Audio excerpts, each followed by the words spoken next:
एक ऐसा नेता जिसे जब राहुल गांधी ने मिलने के लिए बुलाया तो उन्होंने कहा कि क्या तुम चुनाव लड़ना पसंद करोगे, और उस नेता ने सहसा कहा, मैं आपके साथ हर जंग में तैयार हूं, लेकिन मेरे ही विधानसभा के चुने गए सांसद कहीं मेरा विरोध न कर दें।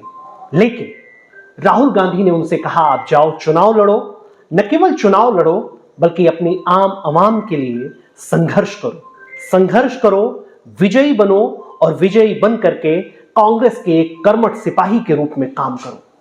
इस वक्त हम आपकी मुलाकात कराने जा रहे हैं एक ऐसे नेता से जो पहली बार विधायक बने, लेकिन इस लोकसभा के चुनाव में उन्होंने 6 बार से सांसद रहे पंकज चौधरी का लगभग खूंटा हिला करके रख दिया था। जी हां, हम आपकी मुलाकात कराने जा रहे हैं वीरेंद्र चौधरी से।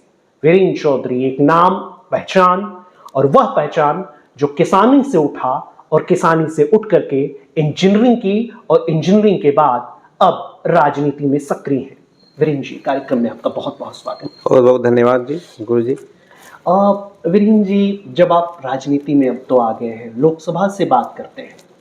लोकसभा में मेरी आपकी आखिरी मुलाकात जो थी वो 3 जून को थी। 4 जून को मतगणना थी, 4 जून को मतगणना थी, रिजल्ट आने वाला था। 3 जून को आपकी मेरी मुलाकात हुई थी और आपने कहा था कि इस मतगणना में कुछ खेल हो सकता है या कुछ ऐसा हो सकता है। बनस्पत आप चुनाव हार गए। मुझे वीरेंद्र चौधरी के साथ उनके भाई का वो चेहरा याद आता है। मैं एक बैठ करके लाइव कर रहा था और लाइव के बाद जैसे ही लाइव खत्म हुआ तो मैं गया वहां पर, तो आपके भाई का वो जो रुआंसा सा चेहरा मुझे याद आता है। वीरेंद्र चौधरी उनको हिम्मत बधा रहे हैं और आप वहां से निकल रहे हैं मुख्यालय से, जनपद मुख्यालय से। वो मोमेंट कैसा था और कैसा लगा ये पूरा चुनाव और फिर उसके बाद ये मोमेंट? देखिए, किसी भी व्यक्ति और राजनीतिक रूप से चुनाव उसके लिए बहुत अहम होता है, और चुनाव जब आदमी लड़ता है तो परिवार के कुछ सदस्य ऐसे होते हैं जो उस चुनाव में अपनी पूरी भागीदारी निभाते हैं, मेहनत करते हैं, संघर्ष करते हैं, चाहते हैं कि परिवार से मेरा भाई अपनी चुनाव जीते। तो चुनाव रिजल्ट अगर पक्ष में नहीं आता है तो निश्चित रूप से उनकी भावनाओं को ठेस पहुंचता है, कष्ट होता है। लेकिन मेरे साथ क्या, मैं तो चुनाव जीता भी हूँ, हारा भी हूँ, तो मैंने तो हार और जीत दोनों देखी है। हार बहुत देखी है। हाँ, देखी है, तो इसलिए मुझे उस चीज़ का बहुत ज़्यादा नहीं, लेकिन कुछ कष्ट तो हर व्यक्ति को होता है, लेकिन वो चीज़ें हमारी आदत से पड़ गई है। लेकिन हम अब जो आप वाकया बयां कर रहे हैं, निश्चित है मुझे बहुत कष्ट था।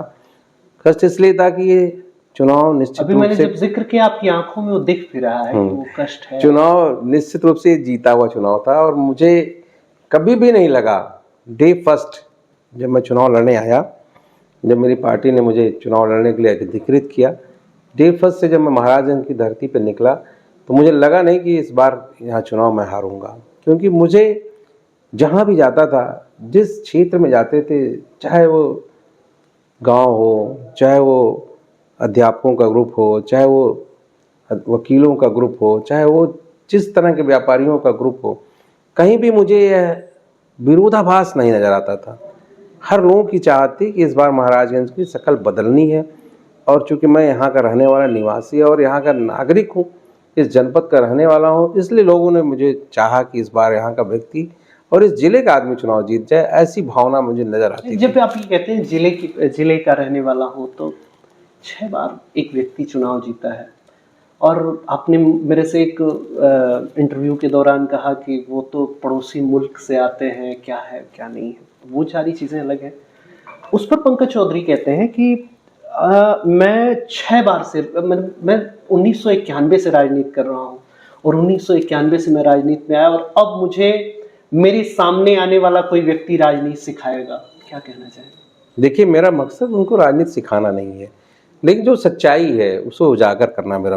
जैसे जब आप कहते हैं कि आप यहाँ के हैं और एक व्यक्ति 6 बार से चुनाव जीते हैं, मैंने जब ये जिक्र किया कि वीरेंद्र चौधरी जी कहते हैं कि आप बाहरी हैं, तो उन्होंने कहा कि आपको खुद सोचना चाहिए कि मुझे जनता ने 6 बार चुनाव जिताया, कुछ देख करके ही जिताया होगा। 1-2 बार जनता मुझे हराई बीच में, और कुछ कमे बेसी के नाते मुझे हरा दिया, लेकिन फिर उनको ये लगा कि पंकज चौधरी ही हमारे लिए बेहतर विकल्प है, इसलिए उन्होंने मुझे जिता दिया। आप जब ये बात कहते हैं तो उनके जहन से ये चीज़ निकलती है कि अब कल का आया हुआ लड़का मुझे राजनीति सिखाएगा, मैं 1991 से राजनीति कर रहा हूँ। बहरहाल आप 2002 से, उनके 10 साल बाद से राजनीति कर रहे हैं, क्या कहेंगे? नहीं, ये सच है कि जनता ने 6 बार उनको जिताया है, लेकिन आप जानते हैं कि जब किसी भी व्यक्ति को चुनाव में किसी भी सांसद या विधायक चुनने का मौका मिलता है तो उसकी भी इच्छाएं होती हैं। शायद वो सांसद जी ये नहीं समझ पाते हैं कि वो इच्छाएं क्यों उनके पक्ष में। ऐसा राजनीतिक समीकरण होता है, ऐसी राजनीतिक दल से वो चुनाव लड़ते हैं जिसका उनको लाभ मिलता है। वो ये सोचते हैं कि मेरे नाते चुनाव जीत जाते हैं। दल की बात जब आप कर रहे हैं तो हमें लगता है कि आप खुद के दल को कमजोर बता रहे हैं। तो नहीं, आज उत्तर प्रदेश में जो स्थिति है, देखिए सच है, आज उत्तर प्रदेश में जो राजनीतिक दल राजनीति कर रहे हैं, समाजवादी पार्टी, बहुजन समाज पार्टी को छोड़ दीजिए, जिस राजनीतिक दल से मैं हूँ, कांग्रेस पार्टी, निश्चित रूप से यहाँ पे आज वो उसकी परिस्थितियाँ उसके अनुकूल नहीं है। मैं कमजोर नहीं मानता, परिस्थितियाँ उसके अनुकूल नहीं है।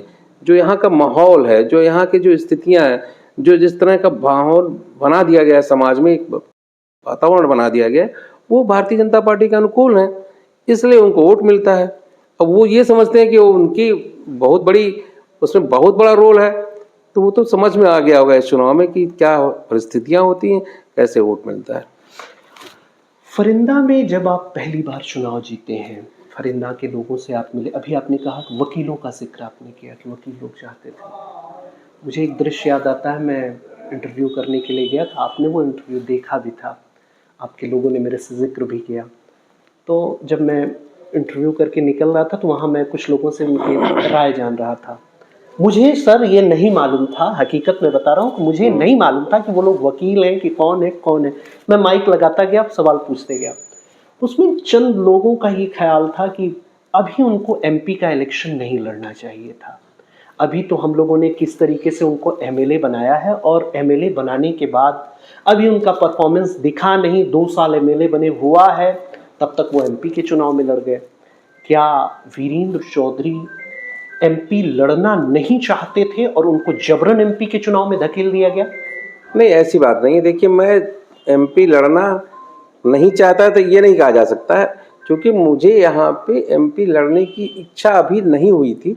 कारण ये था कि हमारी जो पहले जो उम्मीदवार रह चुकी हैं, सुप्रिया सेनेत जी हमारे दल की नेता थी और वो पिछला चुनाव लड़ी थी, और मेरी दिली इच्छा थी कि एक बार वो फिर चुनाव लड़ें और एमपी हो जाए, फिर मुझे मौका भविष्य में मिलेगा तो मैं लड़ूंगा, ये तैयारी मेरी थी। लेकिन पार्टी का निर्णय सर्वोपरि होता है, पार्टी ने निर्णय लिया, मैं लड़ा। और जो आप वकील लोगों की बात कर रहे हैं, निश्चित रूप से हमारा तो हर व्यक्ति ये चाहता था कि फरिंदा से मैं जीतूं, लेकिन वकील तो प्रबुद्ध वर्ग है, पढ़ा लिखा समुदाय है, उनको ये लगता रहा होगा कि मैं अभी 2 साल का कार्यकाल मेरा पूरा हुआ है, मैं कई बार चुनाव हारने के बाद जीता हूं, तो इनके कार्यकाल पूरा करके पहले फरिंदा के लोगों को अपने कार्यकाल की उपलब्धि दिखाएं, फिर एमपी लड़ें, ये उनकी दिमाग हो सकता है। लेकिन बाद में जब वो चुनाव के बाद तमाम लोगों से मेरी मुलाकात हुई तो उन सबकी इच्छा थी, उन्होंने कहा नहीं। कुछ दिन पहले मैंने अखबारों में देखा कि आप कोर्ट में गए थे, कोई कार्यक्रम था, उसके विषय में थोड़ा। हाँ, वो हमारे यहाँ जो सिविल बार एसोसिएशन का चुनाव होता है, हर वर्ष हर जगह होता है, इस वर्ष भी हमारे यहाँ हुआ, तो नए अध्यक्ष और नए महामंत्री हुए। उन सबकी चाहत थी कि मैं उनके शपथ ग्रहण समारोह में आऊँ, जबकि ऐसा बहुत कम होता है कि किसी राजनीतिक व्यक्ति को कोई वकील समाज अपने शपथ ग्रहण में बुलाता है, अक्सर जस्टिस और लोग आते हैं, लेकिन वो सबकी इच्छा थी कि मैं उन शपथ ग्रहण समारोह में आऊँ। तो मैं गया हुआ था, तो मैंने वहाँ भी ये जिक्र किया कि आप सब चाहते थे कि यहाँ का एमपी हो। उस पर कारण ये है, होता क्या है, जब आदमी अपनी नज़रों से देखता है हर व्यक्ति को, मैं आपको अपनी नज़रों से देखता हूँ कि आप एक अच्छे पत्रकार हो, बढ़िया सवाल करते हो, अच्छे सवाल का जवाब देना पड़ता है, सोच के बोलना पड़ता है। वैसे ही वकील है, पढ़े लिखे लोग हैं, जब किसी नेता के बारे में सोचते हैं तो उनको ये लगता है कि अभी एमएलए हुए हैं, एमपी क्षेत्र बहुत बड़ा होता है, तो थोड़ा और मजबूत हो गए होते, तो और मैच्योर हो गए होते, और ज़्यादा प्रभावशाली होते, तब लड़े होते, ऐसा उन्होंने कहा होगा निश्चित। लेकिन मेरे लड़ जाने के बाद, मेरे परफॉर्मेंस के बाद, आज मैं जब उनसे बात करता हूं तो उन सब की चाहत होती है कि नहीं, आपको एमपी होना चाहिए था। फरीदा में एक और नेता है बजरंग बहादुर सिंह, मैं नाम लेकर के सीधे बोलता हूँ।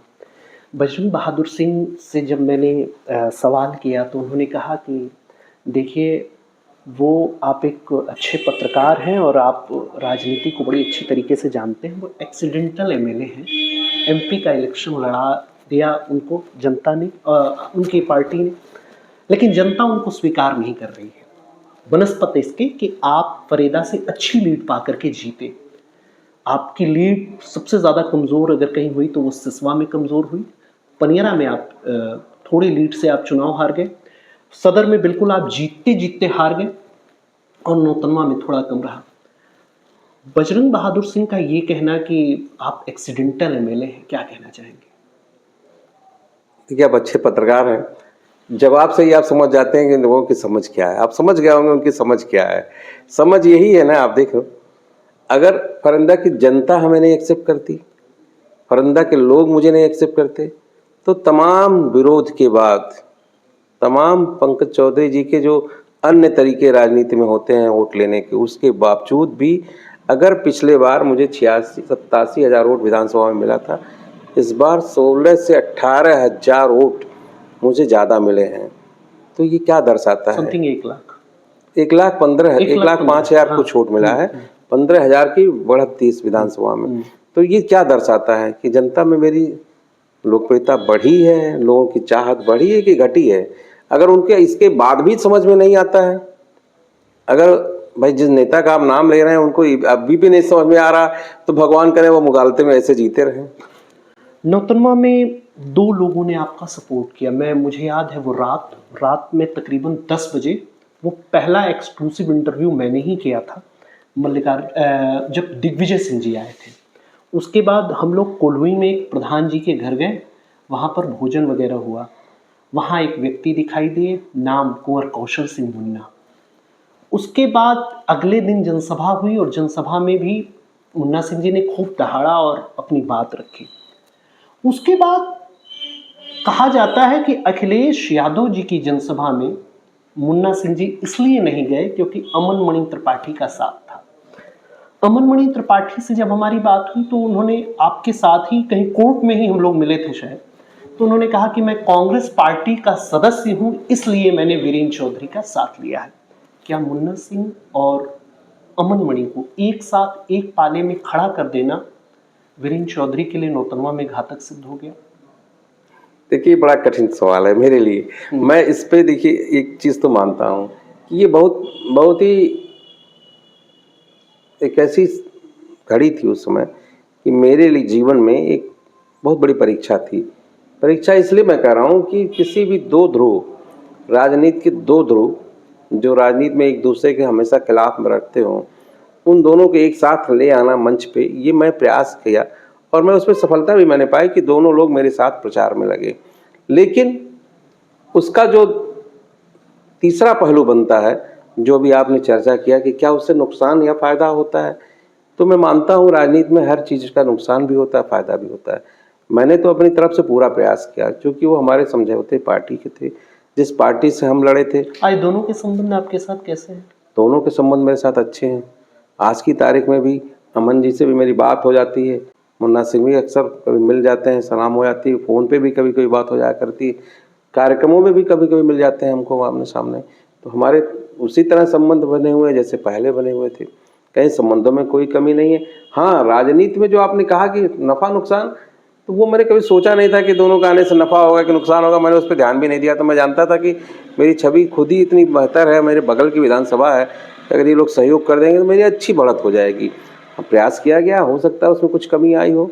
ये तो आप ज़्यादा उसका आकलन कर रहे होंगे कि कमी आई कि ज़्यादा है, ये ज़्यादा आकलन आप कर रहे होंगे। एक अब अगला सवाल सिसवा से। निचलौल में आपने सभा कराई अखिलेश यादव की। बनस्पत मैं जब बात कर रहा था वहां पर, तो आम तौर पर जो कांग्रेस का आम जनमानस था वो ये कह रहा था कि अखिलेश यादव जी की यह जनसभा जो है वो महाराजगंज में होनी चाहिए थी, पीजी कॉलेज के ग्राउंड में या फिर जीएसपीएस के ग्राउंड में, या जो भी जगह आप चूज कर लें, स्टेडियम में। क्या निचलौल में सभा, जिस निचलौल की सभा के बाद तमाम नेता निष्कासित हुए और तमाम लोग, मतलब उसमें तमाम तरीके की चीज़ें हुई, क्या निचलौल में वो सभा कराना आपके लिए घातक हो गया? क्योंकि उसी सिसवा विधानसभा में सबसे ज़्यादा लीड भारतीय जनता पार्टी को मिली। नहीं, अब तो देखिए, अब तो मुझे भी लगता है कि मुझे वो सभा महाराज मुख्यालय पे करानी चाहिए थी। लेकिन उस समय मुझे ऐसा लग रहा था, मैंने भी अपना डिसीजन इसलिए लिया था क्योंकि 29 तारीख को जो कार्यक्रम अमित शाह जी का हुआ था वो ग्राउंड पहले से भी उनके लिए रिजर्व कर लिया था, भारतीय जनता पार्टी के लोगों ने कर लिया था। दूसरे ग्राउंड पे कार्यक्रम कराना थोड़ा आसान नहीं था उस समय, और हमें अचानक अखिलेश जी की सभा कराने का अवसर मिला था। मैंने उनसे रिक्वेस्ट की, वो मान के आए थे। तो मुझे वो सभा वहाँ न करा के महाराज ने करना था, ये तो मैं आज मानता हूँ। और उससे मेरा निश्चित रूप से अगर पार्लियामेंट चुनाव कोई लड़ता है तो उसको मुख्यालय को ही बेस करना चाहिए था। और ये मेरी कमी है कि मैंने उसको मुख्यालय बेस न करके एक पर्टिकुलर जगह करा दिया। उस पर्टिकुलर जगह में तो नुकसान भी होता है, फ़ायदा भी हो सकता था, और तमाम ऐसी चीज़ें आई जो आपने खुद देखी, जो उसका आपने बयान किया। मैं अपने मुंह से बयान नहीं करना चाहता क्योंकि वो हमारे सहयोगी पार्टी हैं, उसमें उन लोगों का आपस में तफरका था। उसका तो जब तफरका होता है, आपस में गुटबंदी होती, मैंने उसको अंतिम तक उसको ख़त्म करने का प्रयास किया था, लेकिन आते आते वहाँ पे जो घटनाएं हो गई वो तो ऐसी घटना हो जाएगी तो स्वाभाविक है, तो जरूर राजनीति में उसका फ़र्क पड़ेगा। क्या आपको लगता है कि कांग्रेस पार्टी, अगर खासकर महाराजगंज की बात मैं करूं, सपा से अनदर लड़ती तो और अच्छा प्रेजेंट कर सकते थे वीरेंद्र चौधरी? क्योंकि वीरेंद्र चौधरी अपनी तरफ से मैंने देखा पूरा प्रयास कर रहे हैं, लेकिन सहयोगी पार्टी की तरफ से वो सहयोग नहीं मिल पा रहा है। अच्छा, सहयोगी पार्टी के नेता ये कहते हैं कि ये जो सारा वोट मिला है ये कांग्रेस का वोट नहीं है, ये हमारा भी वोट है और कांग्रेस का भी वोट है, दोनों का संयुक्त वोट है। लेकिन उसमें वो कांग्रेस को थोड़ा डाउन देखते हैं और कहते हैं कि देखिए हमने हमारे प्रयास से इतना वोट मिल गया, जब वो अकेले लड़ेंगे तो इतना वोट नहीं मिल पाएगा। देखिए, वो जो भी सोचते हो मैं उनके बारे में नहीं जानता, लेकिन आप बताइए 2022 में चुनाव हुए थे, 2022 के जो वोट के ग्राफ हैं वो आप देख लीजिए, और उनको अगर गलतफहमियां हो तो उससे दूर हो जाएंगी। आप देखिए, जो भी आप लड़े थे उम्मीदवार उस समय, उन्होंने अपना मैक्सिमम प्रयास किया होगा, और समाजवादी पार्टी की और अखिलेश जी की 2022 में उम्मीदें थी, सरकार बननी थी, जनता की मान रही थी सरकार बनेगी, तो एक अच्छी वोटिंग हुई थी। उसके बावजूद आप देखिए, सिसवा में 67,000 वोट मिला था, पनियरा में 76,000 वोट मिला था, नौतनवा में 84,000 वोट मिला था। फरिंदा की तो बात मत कीजिए, 14,000 था, वो आप जानते ही हैं। तो आप बताइए, अगर वो 76,000 वोट पनियरा में मैक्सिमम प्रयास के बाद उस उम्मीदवार कृष्णमान जी को मिले थे, और मैं लड़ता हूँ तो 1,13,000 वोट होता है, तो ये तो आपको लगेगा ना कि कांग्रेस का वोट था वहाँ पे बढ़ा। तो हो सकता है थोड़ा बहुत कम बेसी ज़्यादा हो, तो ये नहीं है। क्योंकि मैं पहले भी आपसे कहूँ, मैं इस जनपद का रहने वाला हूँ, मैं यहीं का बेटा हूँ, मैं यहीं के परिवार से जुड़ा हूँ। मेरे संबंध पूरी लोकसभा में लगभग हर जगह अच्छे हैं। ये अलग बात है कि मैं लोकसभा के लिए प्रयास नहीं करता था, लेकिन मैंने कभी भी संबंध अपने आज भी उस पूरी लोकसभा में खराब नहीं किए हैं। चाहे किसी राजनीतिक दल का व्यक्ति हो, मैं उससे अच्छे संबंध रखता हूँ। तो संबंधों का वोट होता है, और संबंधों में अगर हमारे वोट सिसवा में 1,00,000 से 20,000 पहुँचते हैं तो दूना वोट है। जितना विधानसभा में उनको मिला था उसका जस्ट डबल वोट मुझे मिला है सिसवा में, तो इसके मतलब बराबर ही तो वोट मिला है। तो उससे ज़्यादा भी अच्छा भी हो सकता था। अगर भाई अलायंस होता तो कुछ लोग उधर जाते, तो निश्चित रूप से तमाम ऐसे वोट हैं जो बीजेपी के भी कट जाते। तो वो तो परिस्थितियाँ उस बदलती बनती रहती हैं, लेकिन है अलायंस पार्टनर होने के नाते हम लोग मजबूती से, लोगों ने मेरे साथ दिया। मैं उनका धन्यवाद भी देता हूँ, और खासकर अखिलेश जी का, कि उन्होंने अपना कार्यक्रम दिया और अंतिम समय में कार्यक्रम दे के हमें उस मंच पे मजबूती प्रदान किया। इसका तो मुझे है कि समाजवादी पार्टी के साथ रहने का मुझे अच्छा प्रयोग मिला। आप 2 विधायक हैं आप लोग, उसमें आप सिंगल चुनाव लड़ रहे थे, न प्रियंका जी आई न राहुल जी आए, ले देकर खड़गे साहब आए, चूंकि वो आपके राष्ट्रीय अध्यक्ष हैं। पहले दिन जब आपका नामांकन हो रहा था तब वो आए थे, और उसके बाद दिग्विजय सिंह जी बीच में आए। लोगों के बीच वीरेंद्र जी एक संदेश गया कि राहुल जी खुद ही इनके प्रति आश्वस्त नहीं है जीत के, इसलिए शायद वो नहीं आए। या कुछ लोग ये कहते हैं कि संदेश भेजा गया कि ये सीट विनिंग सीट नहीं है, इसलिए आप यहाँ पर मत आइए। क्या इन बातों में कितना अंतर है, और इन बातों को आप जो जनता के बीच फैली हैं उस पर आप क्या कहना चाहेंगे? देखिए, ये तो जो भी लोग हैं जिस तरह चाहें उस तरह बातें रख सकते हैं, लेकिन आपको मालूम है कि हमारे यहाँ 28 तारीख को राहुल जी का कार्यक्रम तय था, जो मिला हुआ था हम लोगों को। हमारी ये मजबूरी हो गई थी कि मुझे कार्यक्रम कराने का स्थान नहीं मिल पा रहा था, क्योंकि जिला प्रशासन ने आपके साथ चूँकि दूसरा व्यवहार किया। चूँकि जो हमारे यहाँ विद्यालय है जहाँ पे ग्राउंड है, हाँ। वो उसके मैनेजमेंट जो मैनेजमेंट कमेटी है वो उसने 2 दिन का 28-29 दोनों दिन बीजेपी के लिए रिजर्व कर दिया, और जबकि 29 को उनका कार्यक्रम था। अगर वो चाहते तो 28 को हमारा कार्यक्रम हो जाने देते, लेकिन वो चाल से भारतीय जनता पार्टी के कूटनीतिक, जिनको आपने बताया 6 बार के एमपी थे, उनके समझ में आ गया कि क्योंकि मल्लिकार्जुन खड़गे के कार्यक्रम में वो फेल हो चुके थे नॉमिनेशन में, इसलिए मेरा अगला कार्यक्रम वो रोकना चाहते थे। और मल्लिकार्जुन खड़गे के कार्यक्रम नॉमिनेशन के आप कह रहे हैं वो नॉमिनेशन में फेल हो गए। हाँ, आपको पता होगा, आप जनता से पूछ लीजिए, आप तो पत्रकार हैं, आप घूमते हैं रहते हैं, आप बताइए मेरा नॉमिनेशन और पंकज चौधरी का नॉमिनेशन भारी कौन था, आपको खुद एहसास हो गया होगा। ये तो हर आदमी अपने आप को भारी कहता है। हाँ बोलिए आगे, तो क्या भारी कौन था ये आपको एहसास हो गया। और मेरा जो था वो निश्चित रूप से ऐसे लोग आए थे, जो ट्रैक्टर आए थे, किसान आए थे, गांव के गरीब आए थे, उनके काफिले में क्या मैं भी 10 लाख रुपए दे दूं गोरखपुर से, 1000 वो टैक्सी गाड़ियां मंगा लूं, उसमें क्या होता है, जिसमें एक आदमी बैठे हो, रुपए दे करके लोग बुलवा लिए, 2-2 आदमी बैठा दीजिए। मेरी तो गाड़ियों पे भरे हुए लोग, गाड़ियां गाँव से चल के आई थी, लग रहा था कि महाराज इनकी जनता है, उसमें थोड़ी लग रहा था कि महाराज, उसमें तो लग रहा था कुशीनगर वहाँ पता नहीं कहाँ मंत्री हैं, पूरी जगह पता कहाँ से गाड़ियाँ बुला लिए थे, भीड़ लगा लिए थे, उससे कोई मतलब नहीं था।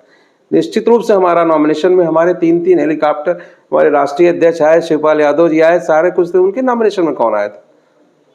कोई बड़ा चेहरा नहीं आया था। तो ये अलग बात है कि उन्होंने कूटनीति कर दी मेरे साथ। मैं पहला चुनाव लड़ रहा था, वो अनुभव में आगे थे मुझसे। उन्होंने 2 दिन हमारा स्टेडियम बुक करा लिया, उनको पता था 28 को राहुल जी और अखिलेश जी की सम्मिलित सभा होने वाली है, उसको वो चाहते थे किसी हालत में रोकना, वो सफल हो गए। ये परिस्थितियां थी, ऐसा कुछ नहीं था। और प्रियंका जी तो मेरी गलती है। प्रियंका जी तो मेरे लिए 2 बार आई थी विधानसभा में, आप जानते होगे 2022 में जो नेता मेरे लिए 2 बार जब मैं आया हो और एक दिन छोड़ के दूसरे दिन फिर आ गया हो, उसके लिए क्या, वो तो खुद एक बार कह रहे थे मैं गया था, तो उन्होंने कहा बड़ी गलती हो गई, क्योंकि वो हिमाचल में व्यस्त हो गई थी। हिमाचल में 6 उपचुनाव था और वो सरकार वहाँ पे परेशानियों में थी। अगर वो 6 चुनाव हार जाते हैं हम, तो वहाँ की सरकार हमारी परेशान हो जाती है। तो उन्होंने कहा यार देखो, मैं सॉरी, देखो मैं हिमाचल में सरकार बचाना था। 6 उपचुनाव में 4 उपचुनाव जीती भी कांग्रेस। वहाँ प्रियंका जी ने अंतिम 4 दिन पूरा हिमाचल में लगा दिया था, वो कहीं नहीं जा पाई। नहीं तो वो तो हर तौर पे, वो तो हर समय आने के लिए तैयार थी।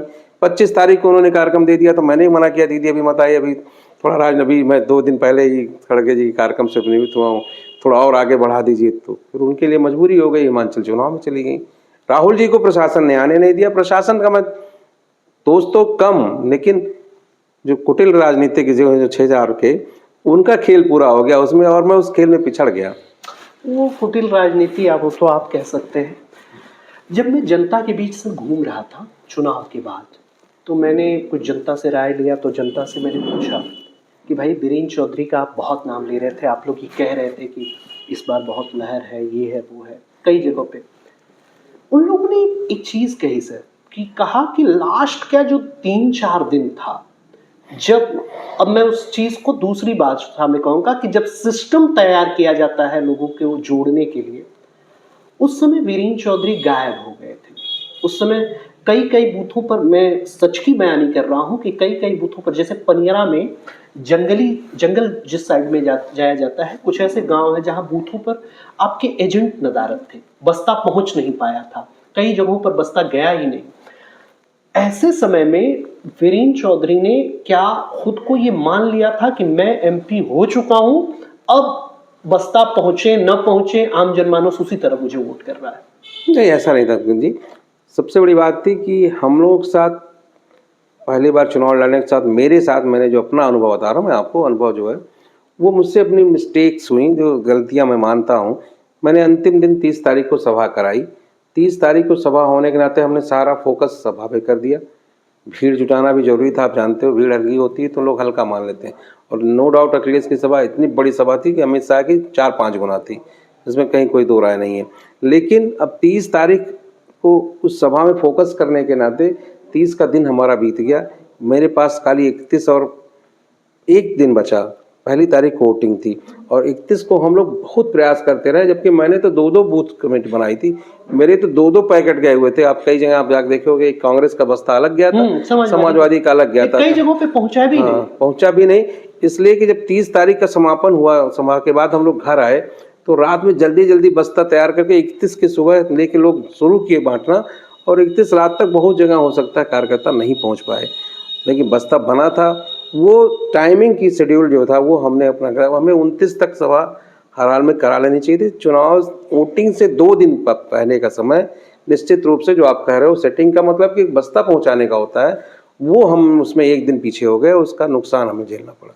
7 बार के एमपी साहब ने मंच पे बोला था पिछली बार, शायद आपको याद होगा, आपने उसका जिक्र नहीं किया कि अगर मैं जीतूंगा और मेरी सरकार बनेगी तो उसको मैं कपड़ा मंत्रालय में कपड़ा मिल बनवा दूंगा। उन्होंने कहा था। 5-6 साल बीत गया, उस पर कोई कार्रवाई नहीं हुई, क्योंकि टेक्सटाइल कॉर्पोरेशन के अंदर में अगर चाहे भाई वर्तमान में मंत्री हैं तो मंत्री जी इसको टेक्सटाइल का नया डेवलप कर सकते हैं। आप ही खत लिख लीजिए, आप लेटर लिख दीजिए एक बार मंत्री जी। चलिए, मैं मंत्री जी को चिट्ठी भी लिखूंगा और कपड़ा मंत्री जी से मैं इस बार मिलूंगा भी व्यक्तिगत अपनी चिट्ठी के साथ। कपड़ा मंत्रालय में जाऊंगा और मिलूंगा भी कपड़ा मंत्री जी से, और ये उम्मीद रखूंगा कि अगर वो शुगर मिल चला दें तो बहुत ही अच्छा होगा।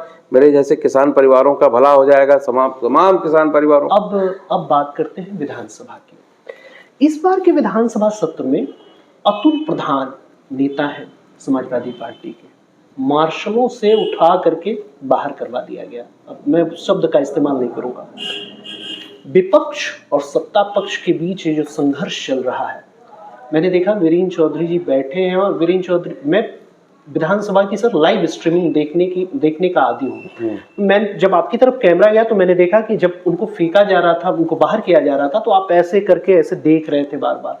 लेकिन कांग्रेस मात्र 2 एमएलए हैं, आप लोग खड़े होकर के आपने सोचा नहीं कि एक बार विरोध किया जाए? और इस तरीके से सत्ता पक्ष जब चला रहा है, विधानसभा अध्यक्ष के ऊपर क्या कहना चाहेंगे, और ये जो पूरा मामला हुआ उसको कैसे देखते हैं?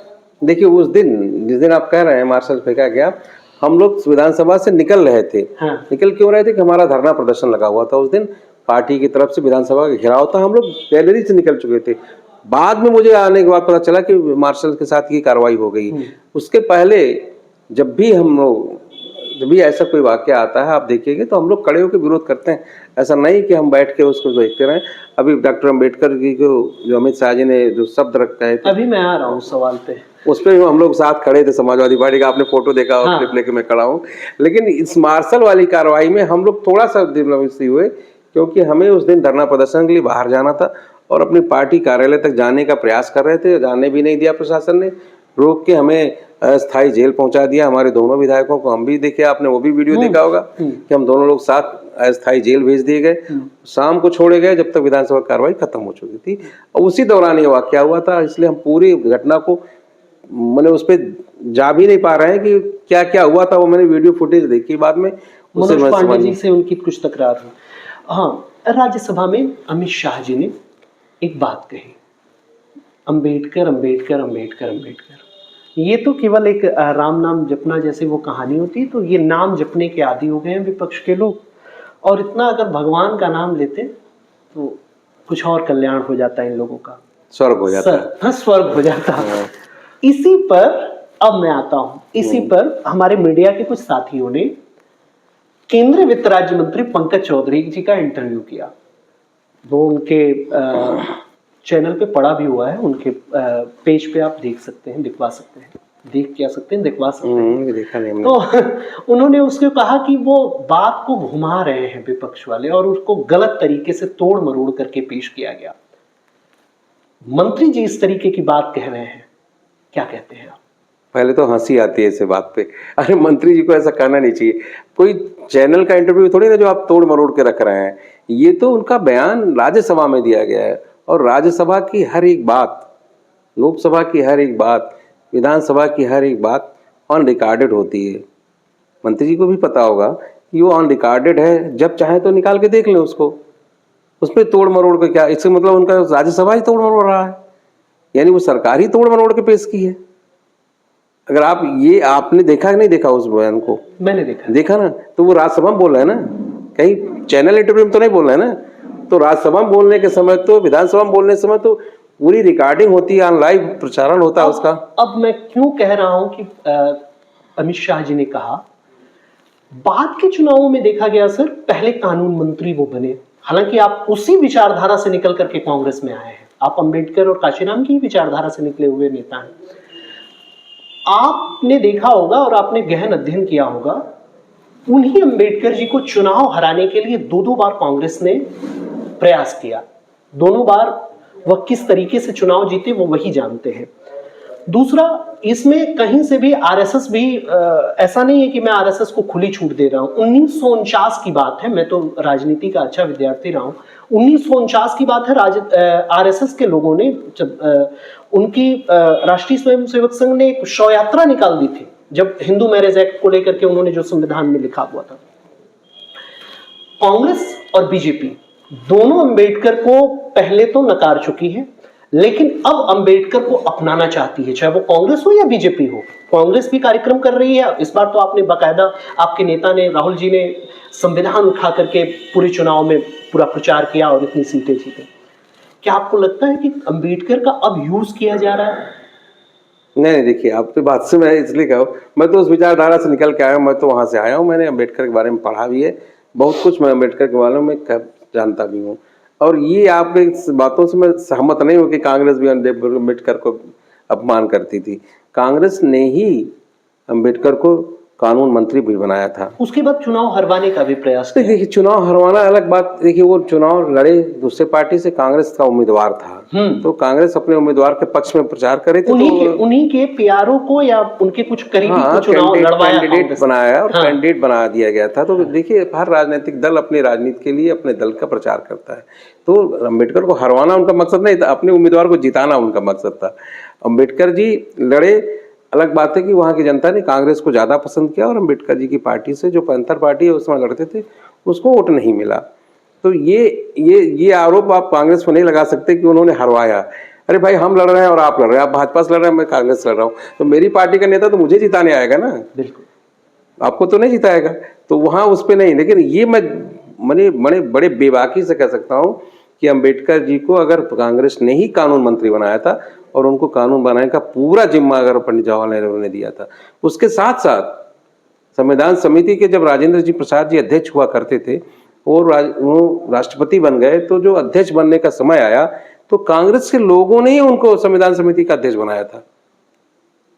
ये भी आप जानते होंगे। बिल्कुल। अंबेडकर जी पर जो अमित शाह जी ने कहा, उस पर आप क्या कहना चाहेंगे? ये निंदनीय है। और इतने बड़े नेता है अमित शाह जी, अगर वो माफी मांग लेते तो क्या बुरा था। हमारी पार्टी के लोग तो कुछ झगड़ा थोड़ी कर रहे थे, वो तो ये कह रहे थे कि अगर हमसे गलती हो गई, वो लोग कह देंगे हमसे गलती हो गई। माफी नहीं मांगेंगे तो आप धक्का दे देंगे? नहीं, धक्का देना तो मंत्री की आंख के पास यहाँ चोट लग गया। एक सांसद जी जो राजपूत करके हैं कोई, वो फर्रुखाबाद के, वो बेचारे गिर करके चोटिल हो गए। क्या कहना चाहेंगे? आप तो यार अच्छे पत्रकार हो, आपने जो देखा होगा चैनलों पे, जो देखा होगा, मैंने भी देखा भाई, पार्लियामेंट है, पार्लियामेंट में तो चप्पे चप्पे पे सीसीटीवी कैमरे लगे हैं। लगे हैं कि नहीं लगे? बिल्कुल लगे हैं। और आप जैसा व्यक्ति इस चीज को पूछे कि धक्का लगाओ, अगर वो धक्का लगा, मैं मानता हूं अगर वो धक्का लगा, तो उसका कहीं सीसीटीवी कैमरा, कहीं वीडियो फुटेज देखा आपने? एक भी देखा हो तो आप बता दीजिए। कहीं राहुल जी को धक्का देते हुए आपने देखा? फिर ये क्यों नहीं दिखा रहे हैं लोग? मैं भी तो ये बार बार पूछ रहा हूँ कि राहुल जी ने धक्का दिया तो फुटेज दिखाओ ना आप, कि सारंगी जी को मार दिया, कि मुकेश राजपूत को मार दिया राहुल जी ने। कहीं आपको फुटेज मिला? बल्कि जो सीसीटीवी के जो वीडियो जारी किए गए हैं, मैं देखता था, आप भी देख रहे होंगे, पहले से ही हमारा धरना चल रहा था। ये धरना हमारा 8 दिन से चल रहा था, 4-5 दिन से चल रहा था। बीजेपी तो उस दिन अचानक धरने पे आ गई। भाई, हम धरना लगातार दे रहे हैं, तख्तियां लेके जा रहे हैं कि अमित शाह जी इस्तीफा दो, रोज पार्लियामेंट में गैलरी में जाके सदन में जा रहे हैं। उस दिन भारतीय जनता पार्टी के लोगों को कौन सा ऐसा मौका आ गया था जो सामने सामना खड़े हो गए? अपने वीडियो देखा, इधर से प्रियंका जी और सब लोग जा रहे हैं, सामने से भाजपा वाले चढ़े दबाए जा रहे हैं।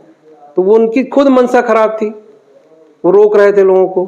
धक्का देना तो बाद में, आप देखिए ना वीडियो, सामने से गुत्थम गुत्था वो लोग कर रहे हैं, बीजेपी के लोग कर रहे हैं। और उनके बयान भी आए हैं, उनके मुकेश जी जो सांसद हमारे फर्रुखाबाद के, उनका बयान आया कि राहुल जी मेरे आगे चल रहे थे, धक्का पीछे से आया।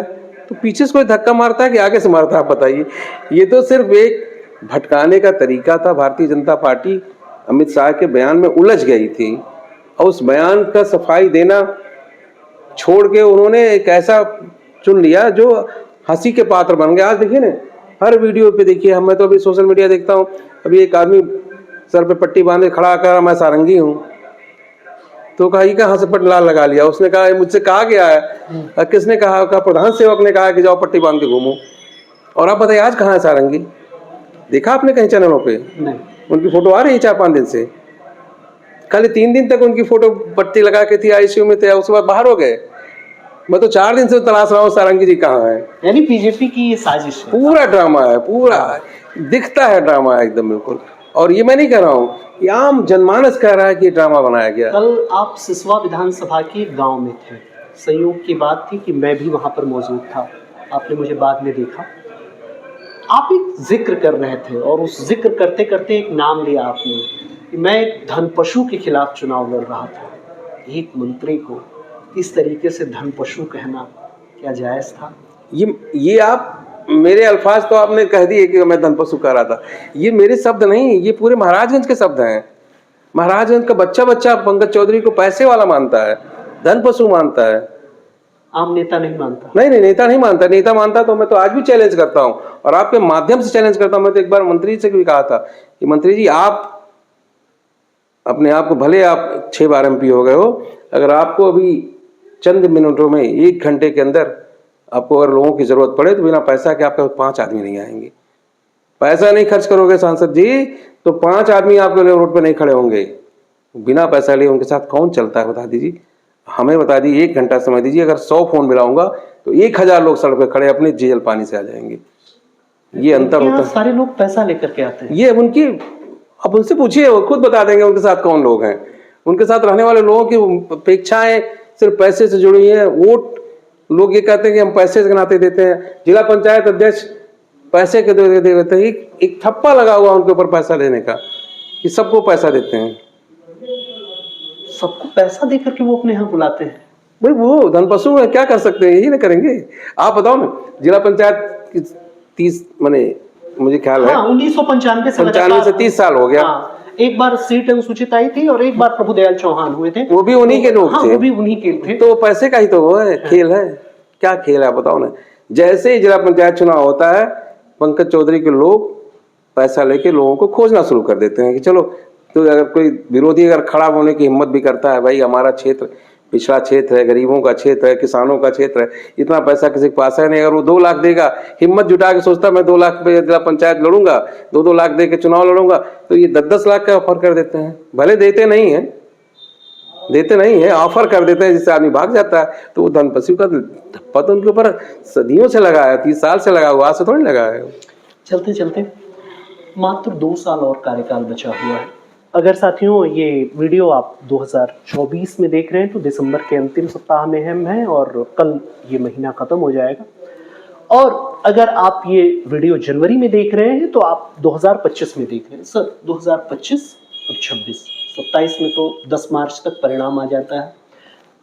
बहरहाल सरकार चला रही है कि एक देश एक चुनाव हो, लेकिन 2 साल का कार्यकाल आपके पास और बचा हुआ है, 25 और 26। फरिंदा विधानसभा के लिए अब कौन कौन सी योजनाएं वीरेंद्र चौधरी लेकर के आने वाले हैं और उनके अब डे प्लान क्या है फरिंदा के लिए? देखिए, मैं डे बाय डे अपना जो आपने कहा डे प्लान बनाए रखता हूँ और मैं लगातार अपने क्षेत्र में, अपनी जनता के बीच में एक विपक्ष का विधायक होने के नाते मैक्सिमम अपनी एफर्ट शासन से भी लड़ झगड़ के, योगी जी हमारे मुख्यमंत्री जी हैं जो कि बगल के रहने के नाते व्यक्तिगत रूप से मेरे अपने उनसे मिलने जुलने का मौका मिल जाता है, तो मैं उनसे इस क्षेत्र के विकास के लिए लड़ जाता हूं और योजनाओं को लागू कराता हूं। एक योजना ऐसी है जो मेरे लिए एकदम बिल्कुल वो योजना इस 5 वर्षीय में कराना ही मेरा उद्देश्य है, बना के रखा है मैंने। मुझे मालूम है कि मैं चाहूँ तो मैं विपक्ष के होने के नाते तुरंत तो नहीं कर सकता, लेकिन पिछले 2 वर्षों का जो कार्यकाल आपने बताया इसमें मैं उसे जरूर पूरा करूँगा। जो बस स्टेशन बनाने को मैंने वादा किया था अपने चुनाव में भी कि फरिंदा आज भी 75 साल के बाद भी आज भी वहाँ बस स्टैंड नहीं है। बस स्टैंड न होने के नाते लोगों को पानी बरसते हुए सड़क पे उतरना पड़ता है। चौराहे पे मेरी माँ बहन बेटियाँ जो जाती हैं उनके खड़े होकर इंतजार करना पड़ता है। उसके लिए मैं प्रयासरत हूँ। मैं उम्मीद है कि मैं अपने कार्यकाल के अंत में ही मैंने इसी दौरान मैं उसको पूरा करा लूँगा। एक सवाल छूट गया था, जिला पंचायत में एक बैठक चल रही थी, बैठक के बीच में एक हो हल्ला हुआ और उसमें 3 विधायक एक साथ नजर आए। एक विधायक एक साथ नजर आए, एक विधायक सिंगल नजर आए, वो सदर के विधायक थे जयमंगल कन्नौजिया। और जो 3 विधायक एक साथ नजर आए उसमें सिसवा के एमएलए थे प्रेम सागर पटेल, नौतनवा के एमएलए थे ऋषि त्रिपाठी और फरिंदा के विधायक थे वीरेंद्र चौधरी। ये 3 लोग एक साथ एक खेमे में। क्या था ये पूरा मामला जिला पंचायत में और किस बात को लेकर के हो हल्ला हुआ? तमाम लोगों की गिरफ्तारियां भी हुई, तमाम लोग जेल भी गए, क्या था वो पूरा मामला? देखिए, आपका आशा मैं समझ रहा हूँ। देखिए, हम तो ये मानते हैं कि भ्रष्टाचार के खिलाफ तो सबको एक साथ होना चाहिए, और जिस तरह का भ्रष्टाचार महाराजगंज की जिला पंचायत में लगातार 30 वर्षों से है, अगर आप देख लेंगे तो आप भी मेरे साथ खड़े हो जाएंगे। भ्रष्टाचार के खिलाफ आप लड़ाई लड़ रहे थे। हाँ, इस तरह की भ्रष्टाचार है। हम लोग उसी बात पे आप ही के भाषण के बाद वो पूरा बवाल शुरू उसी हुआ। पे चर्चा शुरू हुई थी। हाँ। उसके बाद बवाल शुरू हो गया। मैंने भी कहा, मैं बाहर भी आके कहा हूं कि 43% कमीशन महाराजगंज जिला पंचायत में लिया जाता है। ऐसा मैं नहीं कह रहा हूँ, वहाँ के जिला पंचायत सदस्य, वहाँ के आप और लोगों से पूछ सकते हैं। 43% कमीशन के बाद 57% में क्या विकास होगा इस महाराजगंज का? ये हमारी जिला पंचायत है। तो वहाँ पे उसी भ्रष्टाचार के खिलाफ हम लोग अपना एक सुर शुरू किए थे। बाद में बवाल हो गया, आप उस बवाल को भी जानते होंगे क्यों हो गया, क्यों नहीं हुआ। वहाँ पे कुछ लोग ऐसे हैं जो इसी चीज़ को जिंदा रखना चाहते हैं, और हम सब चाहते हैं कि उसमें नई चीज़ें आए और नए तरह से उस जिला पंचायत में नए ढंग से काम शुरू हो, जिससे कि महाराजगंज का विकास हो, हमारे जनपद का विकास हो, थोड़ा भ्रष्टाचार कम हो। हम भी मानते हैं इस चीज़ को कि मैं ऐसा अकेला व्यक्ति नहीं हूँ जो भ्रष्टाचार को ख़त्म करने दूंगा या मैं एकदम जीरो टॉलरेंस ला दूंगा। मैं कोई मुख्यमंत्री नहीं हूँ, लेकिन इस जनपद का होने के नाते ये प्रयास जरूर करता हूँ कि ये भ्रष्टाचार कम हो जाए।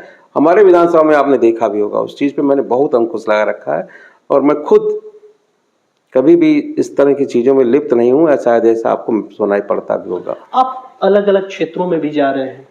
ये बुद्ध की कर्म भूमि है और गांधी का देश है। क्या महाराजगंज से लगातार अब आप संसदीय चुनाव में बने रहेंगे?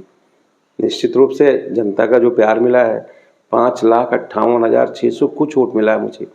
5,58,000 वोट पाने के बाद मेरी तो दायित्व बनता है, मेरा कर्तव्य बनता है कि उन लोगों के सुख दुख में शामिल हूँ।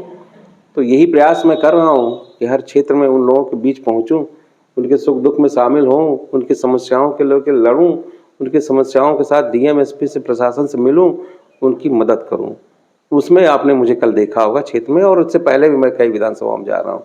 और जो आपने जिक्र किया, ये धरती, तो ये देश तो बापू का है, गांधी का देश है, और गांधी के मानने वाले हम लोग हैं, तो उनको हम लोग फॉलो करते हैं। उनकी विचारधाराओं से वंचित होने के, विचारधाराओं से प्रेरित होने के नाते उनकी विचारधारा को लागू करने का जीवन में प्रयास करते हैं। और रहा भगवान बुद्ध का, तो भगवान बुद्ध का ये ननिहाल है। ये महाराजा अंजन, मुझे एक बार सवाल पूछा गया कि महाराजगंज का नाम महाराज मोड़ा, तो मुझे बाद में पता चला कि महाराजा अंजन की धरती है, और महाराजा अंजन भगवान बुद्ध के नाना हुआ करते थे, और अंजन के नाम पे महाराजगंज नाम पड़ा है इसका। तो अगर ये ननिहाल है तो मतलब हमारे बुद्ध जी तो हमारे परिवार के हुए ना।